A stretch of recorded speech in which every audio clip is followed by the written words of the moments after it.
Bonsoir, mesdames et messieurs. Alexandre Baudouin et François Trépanier qui vous souhaitent la bienvenue à cette autre édition de Sport Express. Écoute, j'ai comme hésité de Sport Express. Je sais quand même le nom de notre show parce que ça fait 15 ans qu'on le fait. Super! Mais j'étais en train de chanter une toune dans ma tête, tu sais. Here I am.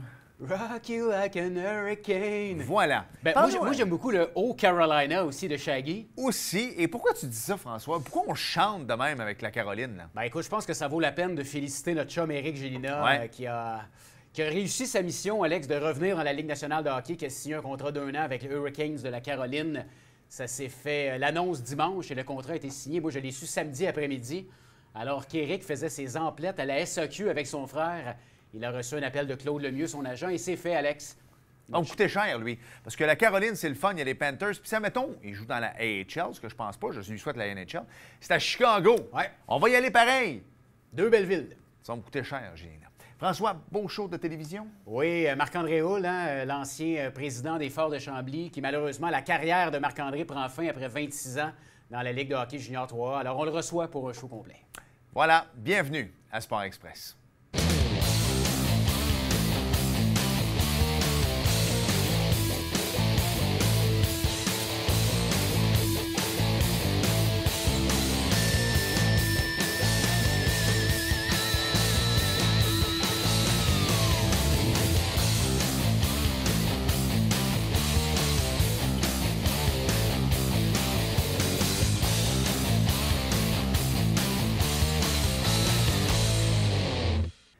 François, c'est une nouvelle qui est tombée au cours des derniers jours, une nouvelle que malheureusement, nous, on savait, que Marc-André, notre prochain invité, nous avait parlé en coulisses. On ne pouvait juste pas en parler, même si on n'était pas trop content de la nouvelle. Le vote s'est fait le 1er juin dernier au niveau de Chambly. Donc, les Forts, malheureusement, qui ne font pas que quitter parce que à la limite, là, bon, Marc-André, il va comprendre ce que je veux dire. Si ça avait quitté pour une autre ville, au moins, il y aurait eu encore des joueurs, un personnel d'entraîneurs, un personnel de soutien qui sont donnés corps et âme pour cette organisation-là. Les gens auraient gardé leur emploi aussi. Exact. Mais là, ça a été dissous. Donc, un gars comme JD, Jean-Daniel, qu'on aime beaucoup, nous autres ici, qui a perdu son poste d'entraîneur et qui, aux dernières nouvelles, s'est toujours pas retrouvé autre chose. Mais on veut que ce soit un beau show hommage pour un gars qui a donné sa vie au hockey junior 3A. On aurait aimé mieux le recevoir pour autre chose, Alex, mais là... Et c'est pas qu'on n'a pas pu, c'est juste que le setup est fait pour le Zoom en ce moment. Ça va être de retour à la normale en septembre. Marc-André Houle, notre bon ami, est avec nous. Salut, mon ami, comment ça va? Salut, messieurs, ça va super bien, vous autres?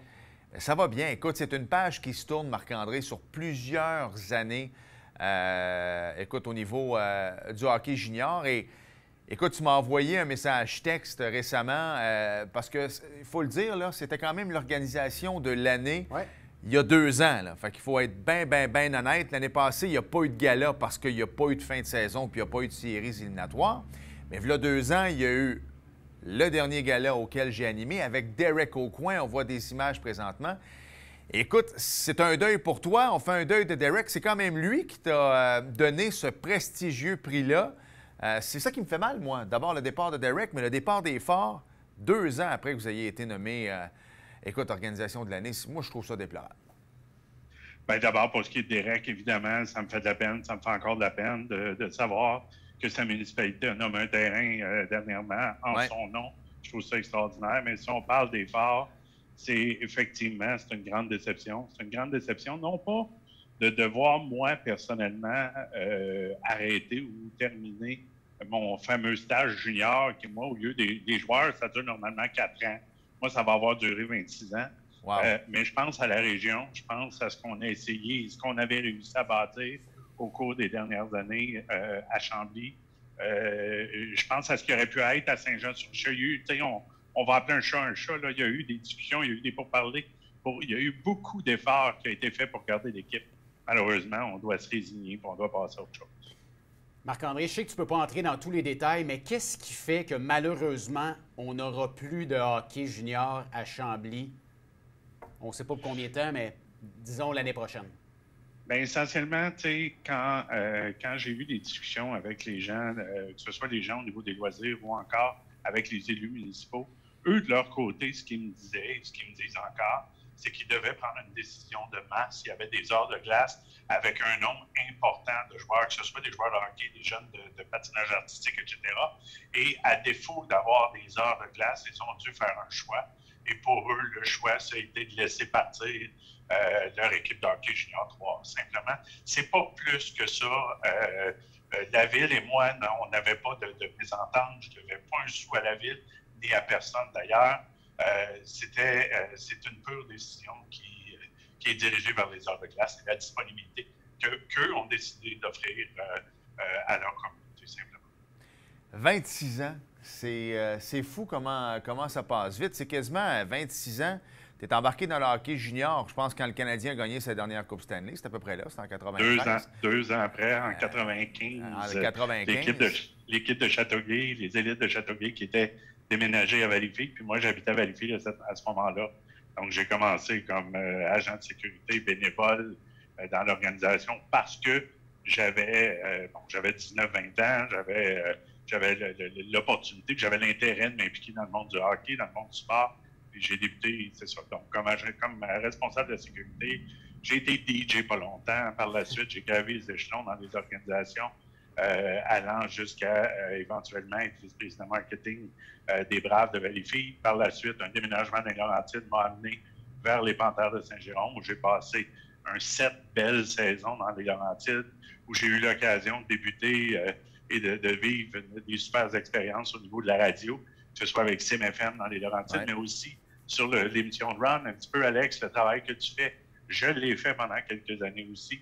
Puis finalement, quand la vie m'a emmené sur la Rive-Sud, j'ai caressé le rêve d'amener une équipe de hockey junior dans la région. Puis ça s'est fait. On a pu le faire, on a pu vivre le trip. Maintenant, malheureusement, il est temps de passer à autre chose. Et il y en a quand même des noms. Des joueurs, il y en a eu quelques-uns qui ont atteint la Ligue nationale. On pense entre autres à l'assistant entraîneur en ce moment avec les Canadiens, Alex Burrows. Il y a eu Patrick Lalime, il y a eu Martin Saint-Louis également. Il y en a eu David Perron aussi avec les Panthères de Saint-Jérôme. D'ailleurs, mon cher. Donc, il y en a eu quelques-uns. Une des années où j'étais là, d'ailleurs. Oui, c'est ça, exactement. Et lui qui a un parcours de hockey incroyable. Il a été oublié à quelques reprises, disons ça de même. Mais écoute, il y a plusieurs entraîneurs qui ont eu des carrières extraordinaires. D'ailleurs, Dominique Ducharme, 5 belles années avec Joliette que tu as côtoyé. Tu as eu également Michel Terrien qui a coaché dans le Junior 3. Tu as eu des gars comme Hartley qui fait la pluie et le beau temps dans le Junior majeur présentement. Steve Hartley qui a coaché avec Dominique Ducharme. Après ça, en chef également dans le Junior 3. Donc, cette ligue-là, c'est peut-être pour les joueurs, c'est plus difficile, mais pour les entraîneurs, c'est une maudite belle place où commencer, là. Bien, c'est drôle, Alex, quand tu dis oui pour les entraîneurs, pour répondre à ta question, c'est une manne où il y a du développement d'entraîneur. Puis, tu sais, vous en avez parlé, mais on peut parler de Sylvain Lefebvre qui a coaché dans notre ligue. On peut parler de Stéphane Lebeau qui a été entraîneur aussi. Sylvain, par la suite, les deux ont gravi les échelons. Jules Vallée, qui, suite à son stage dans le Junior 3A, est monté junior majeur avec le Phoenix de Sherbrooke et maintenant il est dans l'universitaire avec l'équipe de Moncton. C'est drôle que tu parles de Dominique Ducharme parce que dans la série Canadien-Toronto, il y avait Dominique Ducharme derrière le banc du Canadien qui a été jadis entraîneur-chef de l'Action Joliette. Ouais. Il y avait aussi Sheldon Keefe qui était l'entraîneur des Maple Leafs de Toronto, qui était jadis l'entraîneur-chef du Lumber King de Pembroke, qui avait gagné la Coupe Fred Page que j'ai eu l'occasion d'organiser, dans laquelle j'ai été impliqué en 2007 à Saint-Jérôme, où les deux se sont retrouvés dans ce tournoi-là. Puis j'avais eu l'occasion, quand Dom Ducharme a été confirmé comme entraîneur-chef avec le Canadien, puis j'avais eu l'occasion de parler, puis j'avais dit, parce qu'à ce moment-là, je travaillais pour la radio, puis j'ai dit, Dom, j'ai dit, probablement que les journalistes vont probablement être pas mal plus durs que moi, je l'étais à l'époque. On avait bien ri ensemble là-dessus. Tu sais, c'est des souvenirs. Moi, je pars avec un pack-sac, un 45 pieds, un paquebot de souvenirs que j'ai accumulés comme ça au fil des années qui vont rester avec moi pour le restant de mes jours, puis que je vais pouvoir continuer de chérir, je veux dire, dans le sens. Je vais rester un fan et un partisan de hockey, mais c'est des souvenirs que je garde et qui m'ont fait triper simplement. Si tu nous en dévoilais quelques-uns, Marc-André, de tes secrets, de tes 26 ans, de tes souvenirs, si tu en avais un qui te venait à en mémoire en premier, ça serait lequel que tu partagerais avec nous? Je vais vous en compter quelques-uns très drôles. Si je prends, tout le monde connaît Youpi, la mascotte des Canadiens. Ouais. Il y a à peu près une vingtaine d'années, j'organise un événement. Je suis à ce moment-là en charge des communications marketing à Valleyfield avec les Braves. J'organise un événement où on fait une journée pour les enfants. Je fais venir un paquet de mascottes. Puis il y avait à l'intérieur de ces mascottes-là, dans ce groupe-là, il y avait le fameux Caillou, que tous les enfants connaissent, qui, lui, devait faire un spectacle entre la première et la deuxième période, debout dans une boîte de camion qui promenait sur la glace. J'avais aussi un paquet de mascottes, puis je vous ai donné des photos, vous pourrez les diffuser, parce que les mascottes comme telles, je devais trouver des bénévoles. C'est sûr que toucher des Alouettes, Youpi, Tic Tac de l'Impact à l'époque, eux autres, de leur côté, avaient leur animateur, mais j'avais eu le privilège d'avoir les soutes, les uniformes de mascotte à la maison quelques jours avant. Puis je vous dis ça parce que mon petit Olivier, mon garçon, qui est rendu aujourd'hui à 6,5 pieds, 200 quelques livres. Oui, c'est sûr, il n'est plus très petit, là, mais... Il était tout petit à l'époque. Puis moi, je me souviens que les pharmacies S5, je ne sais pas si vous vous souvenez de ça, il y avait un papy, le pharmacien, qui a été une montgolfière, qui a volé ici à Saint-Jean pendant plusieurs années. Bien, le papy, le pharmacien, la mascotte, était une grosse tête que je m'étais mis sur la tête une journée. Puis j'ai été rentré dans le salon et mon garçon, qui avait à peine 2-3 ans, m'avait vu et je vous jure, je me souviens de ce moment-là encore, une crise de larmes à un point tel où il avait fallu que je l'enlève et que je puisse carrément le désensibiliser à ça. Je pense que je l'avais traumatisé, ces mascottes. Ça, c'est un beau souvenir que j'ai eu l'occasion. J'ai eu évidemment le privilège à Valleyfield de rencontrer M. Béliveau, Jean Béliveau, qui était venu pour un événement lors du retrait du chandail de Rosario Tito-Joannette. J'avais fait partie de cette organisation-là aussi. J'avais eu l'occasion de serrer la pince à Jean Béliveau, un monsieur très gentil. Je vais vous parler de Champy parce que je ne peux pas passer à côté. Le match pour la prévention du suicide. Quel rassemblement extraordinaire que la communauté a fait. Moi, j'avais demandé aux gens de payer le double du prix qu'ils payent d'habitude. J'avais demandé aux gens d'acheter des chandails. Je demandais aux gens d'affaires d'acheter un chandail qui serait utilisé une fois pour un match junior 3A, coûte 500$. C'est plus cher qu'un chandail du Canadien, on s'entend. Puis, on avait réussi à ramasser 8500$ qu'on avait donné à la communauté. Les matchs de la persévérance scolaire, le petit Zach qu'on a épaulé, qu'on a accompagné, là, malheureusement, jusqu'à son décès. Oui, il nous a tous touchés, lui. Ça m'a beaucoup touché. Mais tu sais, c'est ça, c'est des souvenirs au-delà des victoires, évidemment. Puis je pourrais peut-être vous parler de la seule opportunité que j'ai eue de gagner la Coupe du Président en 2002. Mais attends, parce qu'il ne reste pas de temps, il faut s'arrêter pour la pause, mais on veut continuer. Exactement. Fait que, revenons à la Coupe du Président. Donc, on s'arrête tout de suite. Et au retour, un autre 11 minutes avec Marc-André Houle. Et on va revenir sur cet événement-là en 2002 avec la Coupe du Président. Donc, on s'arrête. Et au retour, on revient avec notre courtier multiprêt, tiens, Marc-André Houle. Bougez pas. Merci, monsieur.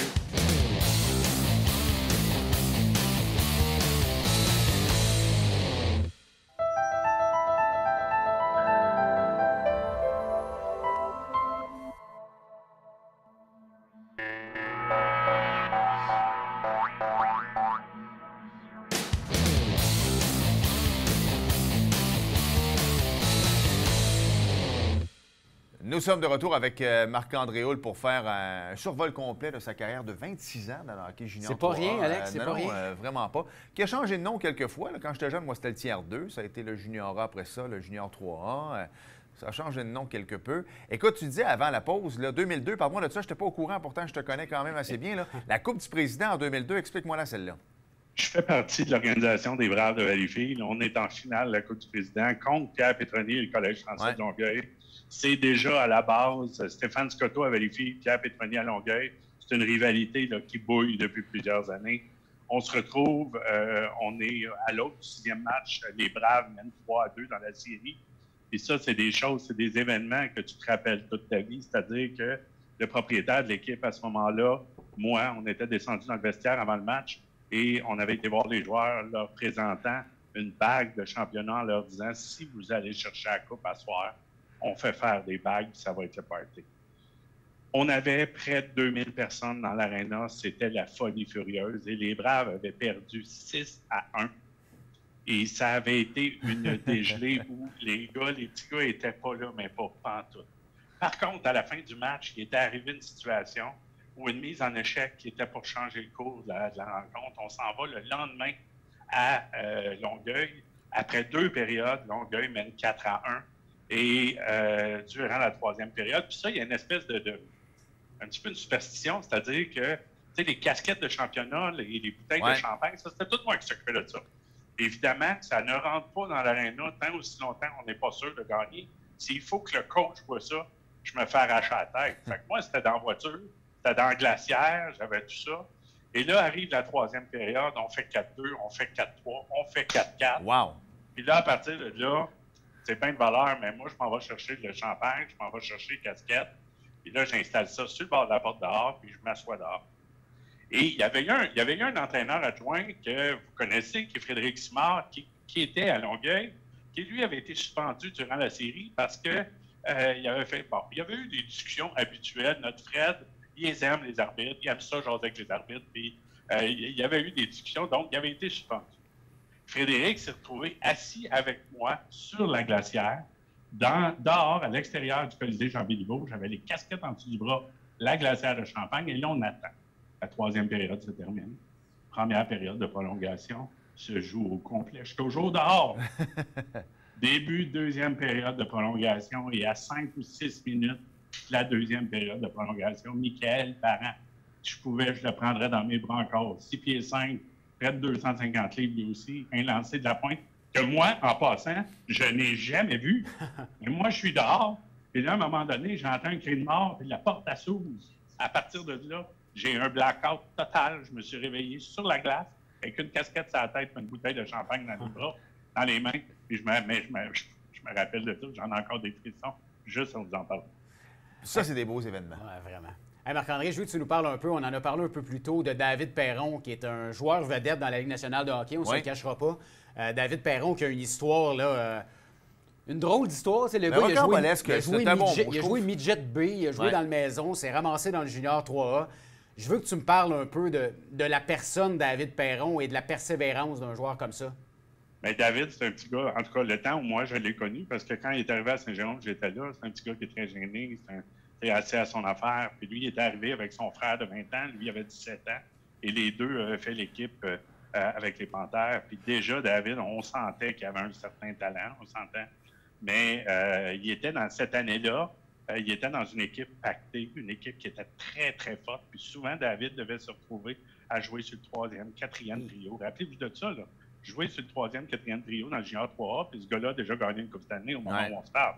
C'est un jeune qui ne s'est jamais pris plus gros qu'il l'était en réalité. Tellement gentil, tellement généreux, qui travaillait très, très fort. Puis on n'a pas été surpris de le voir évoluer. C'est là avant qu'on ne comprenait pas. Ce gars-là jouait midget B, Alex, tu en as parlé. Il jouait la première, la 2e période à l'attaque et à la 3e période, on l'a envoyé à la défense parce qu'il avait déjà brûlé la game. Puis c'est notre dépisteur à Saint-Jérôme qui, à cette époque-là, l'avait vu dans un aréna par hasard. Il l'avait invité à notre camp d'entraînement. Puis on connaît la suite. Par la suite, il s'est développé, il s'est retrouvé dans la Ligue nationale. Donc ça, si j'avais à parler de la Ligue junior 3A, ça, c'est une des belles histoires. Mais il y en a tellement. Je vais vous nommer des petits gars de la région, des Alexandre Bellefleur, qui ont joué 4 ans dans notre ligue, qui aujourd'hui travaillent dans le domaine de la finance. On a bâti des grands hommes au cours des années où j'étais là, puis ça va continuer. Cette ligue-là bâtit des joueurs de hockey, mais aussi bâtit des grands hommes. Alex Burrows, qui est entraîneur adjoint avec le Canadien de Montréal, en est un autre qui a joué dans la Ligue nationale. Puis j'ai donc du fun de voir certains joueurs qui étaient dans la première édition 2015-2016 des Forts de Chambly, qui aujourd'hui sont parents. Je vois des photos passer où je leur parle, bien, Colin, je me dis, à quelque part, on a fait un job quand même qui était extraordinaire, de pouvoir les accompagner dans leur période. On s'entend, 17 et 20 ans, normalement, un gars, je le sais, je l'ai vécu, puis j'ai eu un garçon, tu te cherches, tu peux prendre un bon ou un mauvais chemin, mais d'avoir été là pendant ces périodes-là et d'avoir pu, justement, les aider et les accompagner. Pour moi, c'est dans les grandes fiertés que je vais garder toute ma vie.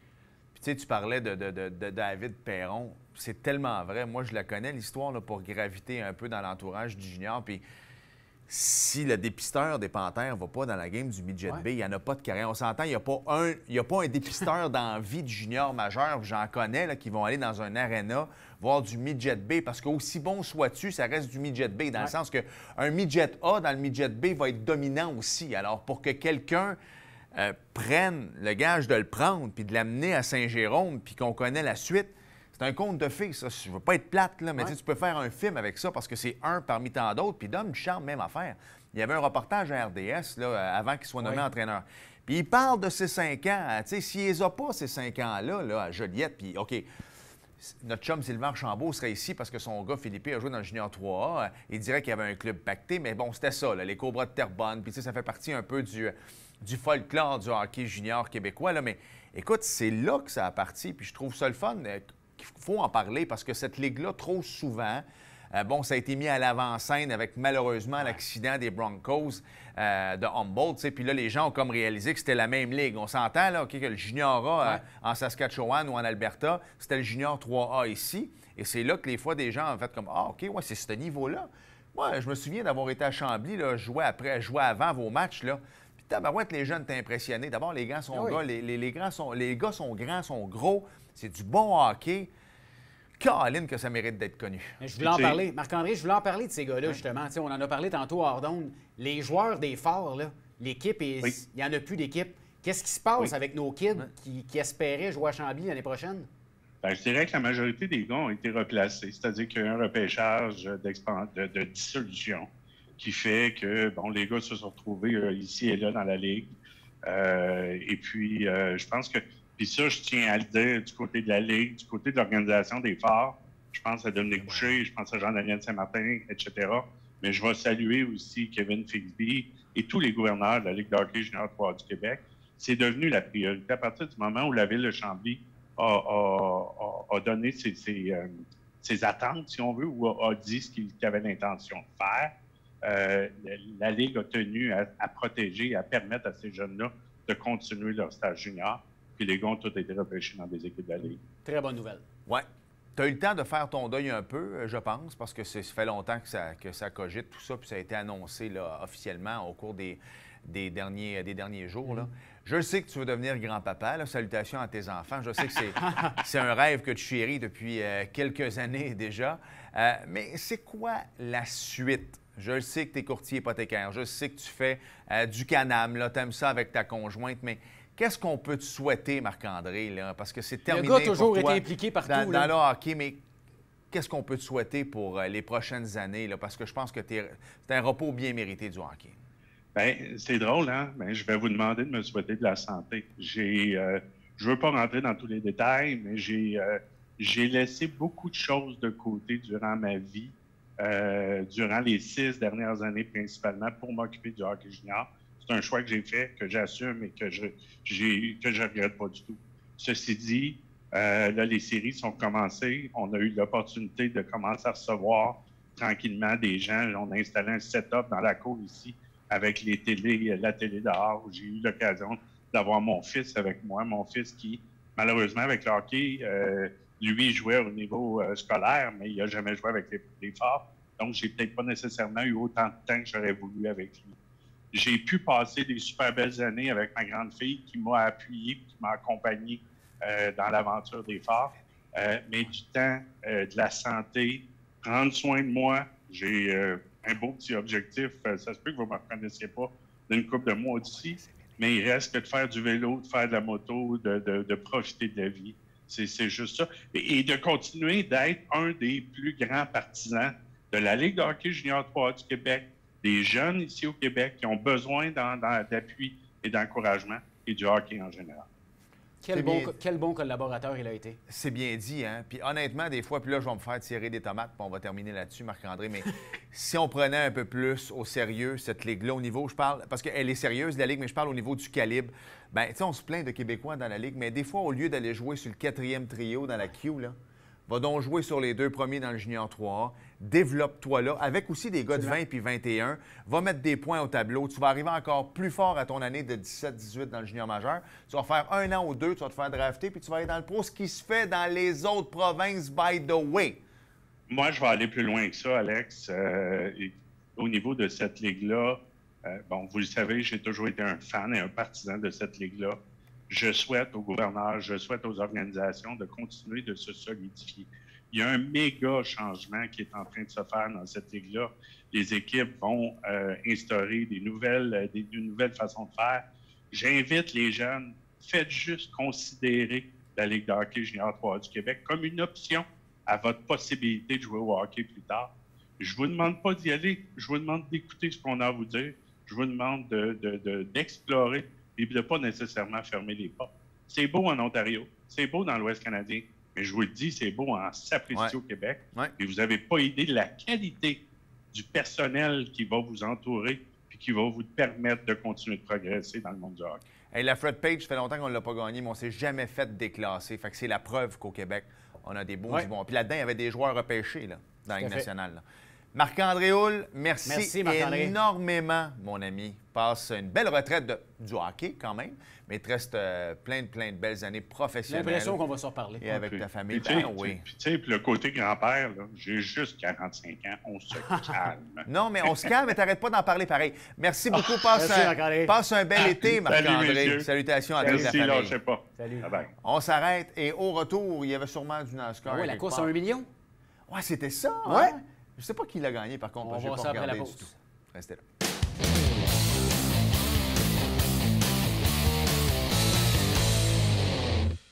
François, c'était la course du million Oui.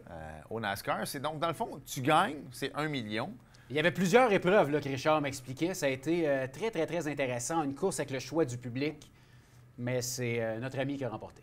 Oui, mais c'est ça, c'est Kyle Larson qui l'a emporté, mon cher François. Donc, il remporte du même coup 1 million de dollars. Brad Keselowski termine deuxième, il remporte absolument rien. Et Chase Elliott termine troisième, il remporte rien, lui non plus. Non. Joe Logano et Ryan Blaney complètent le top 5. C'est du beau bénévolat, ça, Alex. Oui, exactement, quand même. Je cherchais d'autres noms. Il y a Matt Benedetto qui a terminé 17e. Oui, mais il était quand même bien, que Richard m'a dit. Ah oui? Ouais. Quand même, je trouve que tu t'impliques. Mais là, on n'a plus le temps. Un peu trop, François. Merci. Merci. Merci à vous d'avoir été là. Go Habs Go et à la semaine prochaine. Salut. Bye bye.